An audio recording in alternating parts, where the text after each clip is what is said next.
J'accuse. Lettre au président de la République par Émile Zola. Lettre à Monsieur Félix Faure, président de la République. Monsieur le Président, me permettez-vous, dans ma gratitude pour le bienveillant accueil que vous m'avez fait un jour, d'avoir le souci de votre juste gloire et de vous dire que votre étoile, si heureuse jusqu'ici, est menacée de la plus honteuse, de la plus ineffaçable des tâches. Vous êtes sorti sain et sauf des basses calomnies. Vous avez conquis les cœurs.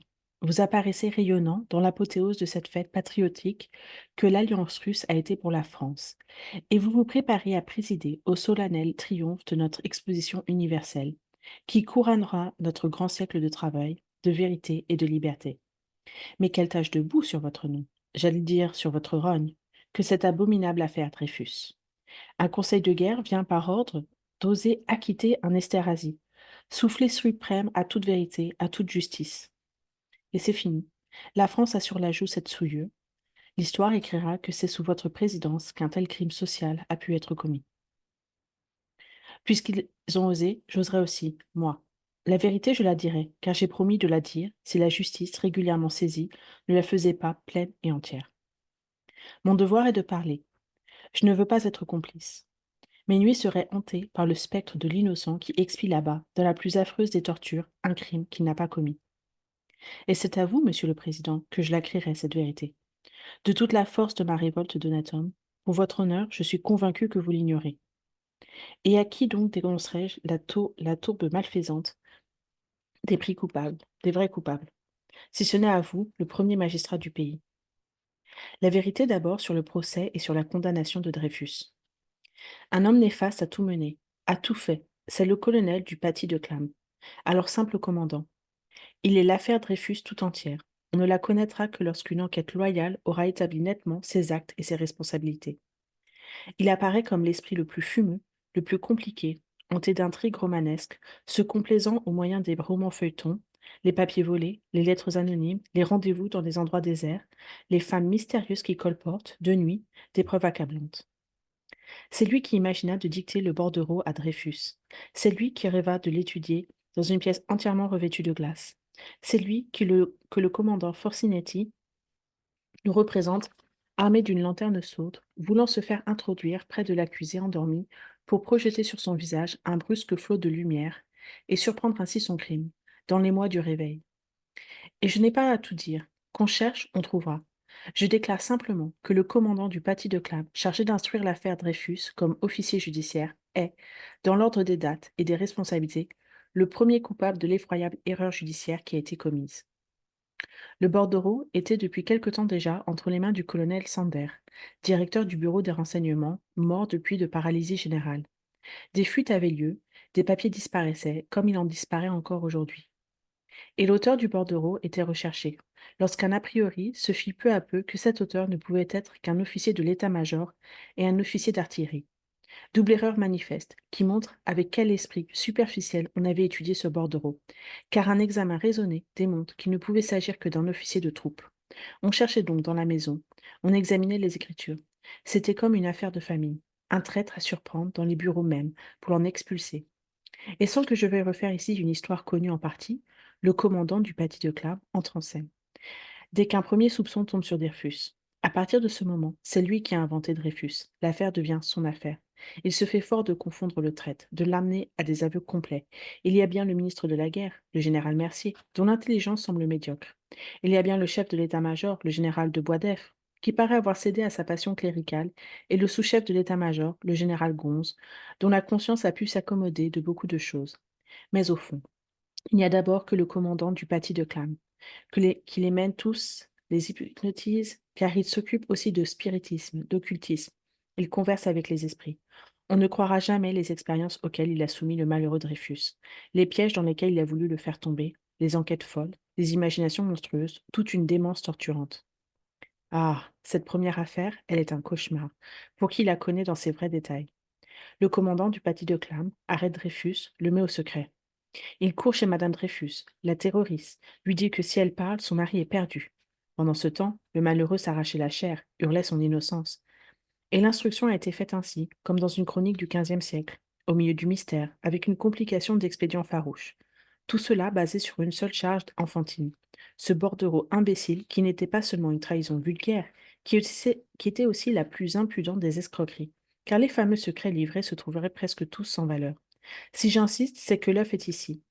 D'où va sortir plus tard le vrai crime? L'épouvantable déni de justice dont la France est malade.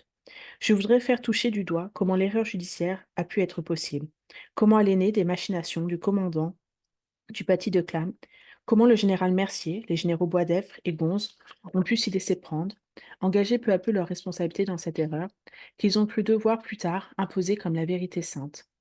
Une vérité qui ne se discute même pas. Au début, il n'y a donc de leur part que de l'incurie et de l'inintelligence. Tout au plus, les sentons céder aux passions religieuses du milieu et aux préjugés de l'esprit de corps, ils ont laissé faire la sottise. Mais voici Dreyfus devant le conseil de guerre. Le huis clos le plus absolu est exigé. Un traître aurait ouvert la frontière à l'ennemi pour conduire l'empereur allemand jusqu'à Notre-Dame, qu'on ne prendrait pas des mesures de silence et de mystère plus étroites. La nation est frappée de stupeur. On chuchote des faits terribles, de ces trahisons monstrueuses qui indignent l'histoire, et naturellement la nation s'incline. Il n'y a pas de châtiment assez sévère. Elle applaudira à la dégradation publique. Elle voudra que le coupable reste sur son rocher d'infamie, dévoré par le remords. Est-ce donc vrai? Les choses indicibles, les choses dangereuses, capables de mettre l'Europe en flammes, qu'on a dû enterrer soigneusement derrière ce huis clos. Non, il n'y a eu derrière que les imaginations romanesques et démentes du commandant de Paty de Clam. Tout cela n'a été fait que pour cacher le plus saugrenu des romans feuilletons. Et il suffit pour s'en assurer d'étudier attentivement l'acte d'accusation lu devant le conseil de guerre. Ah, le néant de cet acte d'accusation. Qu'un homme ait pu être condamné sur cet acte, c'est un prodige d'iniquité. Je défie les honnêtes gens de le lire sans que leur cœur bondisse d'indignation et crie leur révolte en pensant à l'expiation démesurée là-bas à l'îlot du diable. Dreyfus sait plusieurs langues. Crime. On n'a trouvé chez lui aucun papier compromettant. Crime. Il va parfois dans son pays d'origine. Crime. Il est laborieux. Il a le souci de tout savoir. Crime. Il ne se trouble pas. Crime. Il se trouble. Crime. Et les naïvetés de rédaction, les formelles assertions dans le vide. On nous avait parlé de 14 chefs d'accusation. Nous n'en trouvons qu'une seule, en fin de compte, celle du bordereau. Et nous apprenons même que les experts n'étaient pas d'accord, qu'un d'eux, M. Gobert, a été bousculé militairement parce qu'il se permettait de ne pas conclure dans le sens désiré. On parlait aussi de 23 officiers qui étaient venus accabler Dreyfus de leur témoignage. Nous ignorons encore leurs interrogatoires, mais il est certain que tous ne l'avaient pas chargé. Et il est à remarquer en outre que tous appartenaient au bureau de la guerre. C'est un procès de famille, on est là, entre soi, et il faut s'en souvenir. L'état-major a voulu le procès, l'a jugé, et il vient de le juger une seconde fois. Donc, il ne restait que le bordereau sur lequel les experts ne s'étaient pas entendus. On raconte que, dans la chambre du conseil, les juges allaient naturellement acquitter. Et dès lors, comme comprend l'obstination désespérée avec laquelle, pour justifier la condamnation, on affirme aujourd'hui l'existence d'une pièce secrète, accablante, la pièce qu'on ne peut montrer, qui légitime tout, devant laquelle nous devons nous incliner, le bon Dieu invisible et inconnaissable. Je la nie, cette pièce, je la nie de toute ma puissance. Une pièce ridicule. Oui, peut-être la pièce où il est question de petites femmes, et où il est parlé d'un certain dé, qui devient trop exigeant, quelques maris sans doute trouvant qu'on ne lui payait pas sa femme assez cher. Mais une pièce intéressant la défense nationale qu'on ne saurait produire sans que la guerre fût déclarée demain. Non, non. C'est un mensonge. Et cela est d'autant plus odieux et cynique qu'ils mentent impunément sans qu'on puisse les en convaincre. Ils ameutent la France. Ils se cachent derrière sa légitime émotion. Ils ferment les bouches en troublant les cœurs et en pervertissant les esprits. Je ne connais pas de plus grand crime civique. Voilà donc, Monsieur le Président, les faits qui expliquent comment une erreur judiciaire a pu être commise. Et les preuves morales, la situation de fortune de Dreyfus, l'absence de motif, son continuel cri d'innocence, achèvent de le montrer comme une victime des extraordinaires imaginations du commandant du paty de Clam, du milieu clérical où il se trouvait, de la chasse aux sales juifs qui déshonorent notre époque. Et nous arrivons à l'affaire Esterhazy. 3 ans se sont passés. Beaucoup de consciences restent troublées, profondément s'inquiètent, cherchent, finissent par se convaincre de l'innocence de Dreyfus. Je ne ferai pas l'historique des doutes, puis de la conviction de M. Scheurer-Kessner. Mais, pendant qu'il fouillait de son côté, il se passait des faits graves à l'état-major même. Le colonel Sander était mort et le lieutenant-colonel Picard lui avait succédé comme chef du bureau des renseignements. Et c'est à ce titre, dans l'exercice de ses fonctions, que ce dernier eut un jour entre les mains une lettre télégramme adressée au commandant Esterhazy, par un agent d'une puissance étrangère. Son devoir strict était d'ouvrir une enquête. La certitude est qu'il n'a jamais agi en dehors de la volonté de ses supérieurs. Il soumit donc ses soupçons à ses supérieurs hiérarchiques, le général Gonze, puis le général Boisdeffre, puis le général Billot, qui avait succédé au général Mercier comme ministre de la guerre. Le fameux dossier Picard, dont il a été tant parlé, n'a jamais été que le dossier Billot. J'entends le dossier fait par un subordonné pour son ministre, le dossier qui doit exister encore au ministère de la guerre. Les recherches durèrent de mai à septembre 1896. Et ce qu'il faut affirmer bien haut, c'est que le général Gonze était convaincu de la culpabilité d'Esterhazy. C'est que le général de Boisdeffre et le général Billot ne mettaient pas en doute que le fameux bordereau fût l'écriture d'Esterhazy. L'enquête du lieutenant-colonel Picard avait abouti à cette constatation certaine. Mais les mots étaient grands, car la condamnation d'Esterhazy entraînerait inévitablement la révision du procès de Dreyfus. Et c'était ce que l'état-major ne voulait à aucun prix. Il dut y avoir là une minute psychologique pleine d'angoisse. Remarquez que le général Billot n'était compromis dans rien. Il arrivait tout frais. Il pouvait faire la vérité. Il n'osa pas. Dans la terreur, sans doute, de l'opinion publique. Certainement aussi dans la crainte de livrer tout l'état-major, le général de Boisdeffre, le général Gonze, sans compter les sous-ordres. Puis, ce ne fut là qu'une minute de combat entre sa conscience et ce qu'il croyait être l'intérêt militaire. Quand cette minute fut passée, il était déjà trop tard. Il s'était engagé, il s'était compromis. Et depuis lors, sa responsabilité n'a fait que grandir. Il a pris à sa charge le crime des autres. Il est aussi coupable que les autres. Il est plus coupable qu'eux, car il a été le maître de faire justice et il n'a rien fait. Comprenez-vous cela?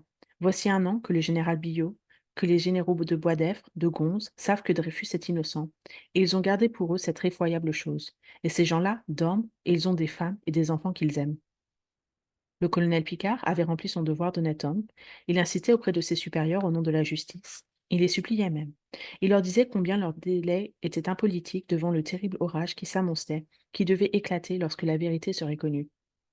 Ce fut, plus tard, le langage que M. Scheurer-Kessner tint également au général Billot, l'adjurant par patriotisme de prendre en main l'affaire, de ne pas la laisser s'aggraver au point de devenir un désastre public. Non, le crime était commis, l'état-major ne pouvait plus avouer son crime. Et le lieutenant-colonel Picard fut envoyé en mission. On l'éloigna de plus en plus loin, jusqu'en Tunisie, où l'on voulut même un jour honorer sa bravoure en le chargeant d'une mission qu'il aurait fait sûrement massacrer dans les parages où le marquis de Morès a trouvé la mort. Il n'était pas en disgrâce. Le général Gonze entretenait avec lui une correspondance amicale, seulement, il est des secrets qu'il ne fait pas bon d'avoir surpris. À Paris, la vérité marchait, irrésistible, et l'on sait de quelle façon l'orage attendu éclata.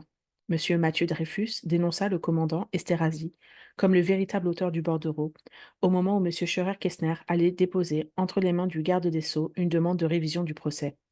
Et c'est ici que le commandant Esterhazy paraît. Des témoignages le montrent d'abord affolé, prêt au suicide ou à la fuite. Puis, tout d'un coup, il paye d'audace. Il étonne Paris par la violence de son attitude. C'est que du secours lui était venu. Il avait reçu une lettre anonyme, l'avertissement des menées de ses ennemis. Une dame mystérieuse s'était même dérangée de nuit pour lui remettre une pièce volée à l'état-major qui devait le sauver. Et je ne puis m'empêcher de retrouver là le lieutenant-colonel du Paty de Clam en reconnaissant les expédients de son imagination fertile. Son œuvre, la culpabilité de Dreyfus, était en péril, et il a voulu sûrement défendre son œuvre. La révision du procès, mais c'était l'écroulement du roman feuilleton, si extravagant, si tragique, dont le dénouement abominable a lieu à l'île du diable. C'est ce qu'il ne pouvait permettre. Dès lors, le duel va avoir lieu entre le lieutenant-colonel Picard et le lieutenant-colonel du Paty de Clam. L'un l'un le visage découvert, l'autre masqué. On les retrouvera prochainement tous deux devant la justice civile. Au fond, c'est toujours l'état-major qui se défend, qui ne veut pas avouer son crime, dont l'abomination grandit d'heure en heure. On s'est demandé avec stupeur quels étaient les protecteurs du commandant d'Esterhazy. C'est d'abord dans l'ombre le lieutenant-colonel du Paty de Clam qui a tout machiné, qui a tout conduit. Sa main se trahit aux moyens saugrenus. Puis, c'est le général de Boisdeffre, c'est le général Gonze, c'est le général Billot lui-même qui sont bien obligés de faire acquitter le commandant, puisqu'ils ne peuvent laisser reconnaître l'innocence de Dreyfus sans que les bureaux de la guerre croulent sous le mépris public. Et le beau résultat de cette situation prodigieuse, c'est que l'honnête homme là-dedans, le lieutenant-colonel Picard, qui seul a fait son devoir, va être la victime, celui qu'on bafouera et qu'on punira. Ô justice! Quelle affreuse désespérance serre le cœur. On va jusqu'à dire que c'est lui le faussaire, qu'il a fabriqué la carte télégramme pour perdre Esterhazy. Mais grand Dieu, pourquoi? Dans quel but? Donnez un motif. Est-ce que celui-là aussi est payé par les Juifs? Le joli de l'histoire est qu'il était justement antisémite. Oui, nous assistons à ce spectacle infâme des hommes perdus de dettes et de crimes dont on proclame l'innocence, tandis qu'on frappe l'honneur même, un homme à la vie sans tache.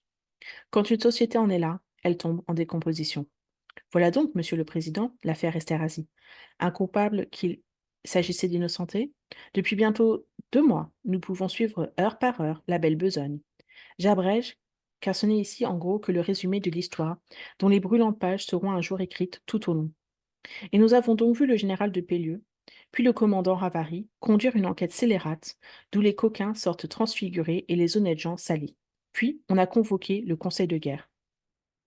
Comment a-t-on pu espérer qu'un conseil de guerre déferait ce qu'un conseil de guerre avait fait? Je ne parle même pas du choix toujours possible des juges. L'idée supérieure de discipline, qui est dans le sang de ces soldats, ne suffit-elle pas à infirmer leur pouvoir même d'équité? Qui dit discipline dit obéissance. Lorsque le ministère de la Guerre, le grand chef, a établi publiquement, aux acclamations de la représentation nationale, l'autorité absolue de la chose jugée, vous voulez qu'un conseil de guerre lui donne un formel démenti? Hiérarchiquement, cela est impossible. Le général Billot a suggestionné les juges par sa déclaration, et ils ont jugé comme ils doivent aller au feu sans raisonner. L'opinion préconçue qu'ils ont apportée sur leur siège est évidemment celle-ci. Dreyfus a été condamné pour un crime de trahison par un conseil de guerre. Il est donc coupable. Et nous, conseil de guerre, nous ne pouvons le déclarer innocent. Or, nous savons que reconnaître la culpabilité d'Esterhazy, ce serait proclamer l'innocence de Dreyfus. Rien ne pouvait les faire dire... Désolé. Rien ne pouvait les faire sortir de là. Ils ont rendu une sentence inique qui à jamais pèsera sur nos conseils de guerre, qui entachera désormais de suspicion tous leurs arrêts. Le premier conseil de guerre a pu être inintelligent, le second est forcément criminel. Son excuse, je le répète, est que le chef suprême avait parlé, déclarant la chose jugée inattaquable, sainte et supérieure aux hommes, de sorte que les inférieurs ne pouvaient dire le contraire. On nous parle de l'honneur de l'armée, on veut que nous l'aimions, que nous la respections. Ah, certes, oui, l'armée qui se lèverait à la première menace, qui défendrait la terre française, elle est tout le peuple, et nous n'avons pour elle que tendresse et respect. Mais il ne s'agit pas d'elle, dont nous voulons justement la dignité dans notre besoin de justice. Il s'agit du sabre, le maître qu'on nous donnera demain peut-être, et baiser dévotement la poignée du sabre, le Dieu, non. Je l'ai démontré d'autre part. L'affaire Dreyfus était l'affaire des bureaux de la guerre, un officier de l'état-major dénoncé par ses camarades de l'état-major, condamné sous la pression des chefs de l'état-major. Encore une fois, il ne peut revenir innocent sans que tout l'état-major soit coupable. Aussi, les bureaux, par tous les moyens imaginables, par des campagnes de presse, par des communications, par des influences, n'ont-ils couvert Esterhazy que pour perdre une seconde fois Dreyfus. Ah, quel coup de balai le gouvernement républicain devrait donner dans cette jésuitière, ainsi que l'appelle le général Billot lui-même. Où est-il le ministère vraiment fort et d'un patriotisme sage, qui osera tout y refondre et tout y renouveler? Que de gens je connais, qui devant une guerre possible, tremblent d'angoisse, en sachant dans quelles mains est la défense nationale. Et quel nid de basses intrigues, de commérages et de dilapidations est devenu cet asile sacré où se décide le sort de la patrie on s'épouvante devant le jour terrible que vient d'y jeter l'affaire Dreyfus, ce sacrifice humain d'un malheureux, d'un sale juif. Ah, tout ce qui s'est agité là de démence et de sottise. Des imaginations folles, des pratiques de basse police, des mœurs d'inquisition et de tyrannie, le bon plaisir de quelques galonnés mettant leurs bottes sur la nation, lui rentrant dans la gorge son cri de vérité et de justice, sous le prétexte menteur et sacrilège de la raison d'État. Et c'est un crime encore que de s'être appuyé sur la presse immonde, que de s'être laissé défendre par toute la fripouille de Paris, de sorte que voilà la fripouille qui triomphe insolemment dans la défaite du droit et de la simple probité.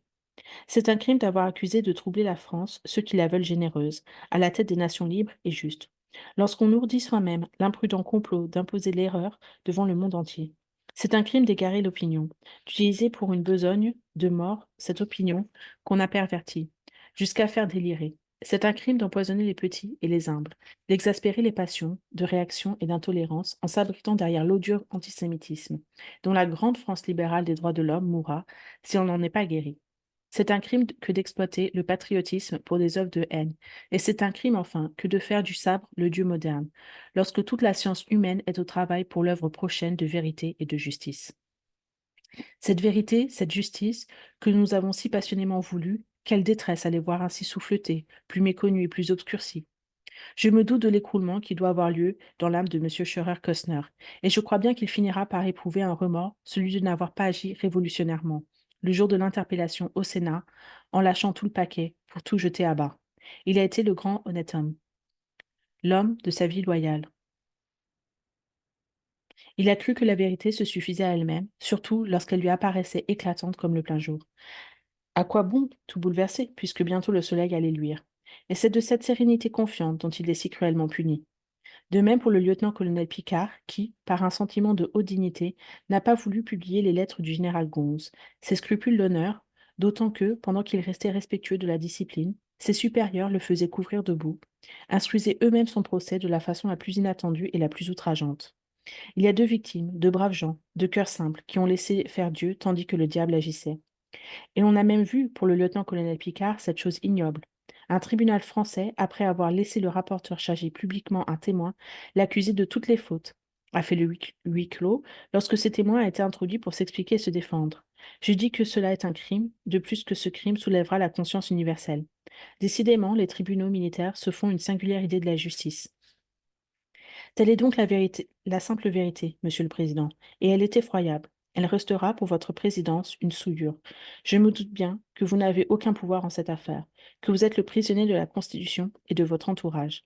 Vous n'en avez pas moins un devoir d'homme auquel vous songerez et que vous remplirez. Ce n'est pas d'ailleurs que je désespère le moins du monde du triomphe, je le répète avec une certitude plus véhémente. La vérité est en marche et rien ne l'arrêtera.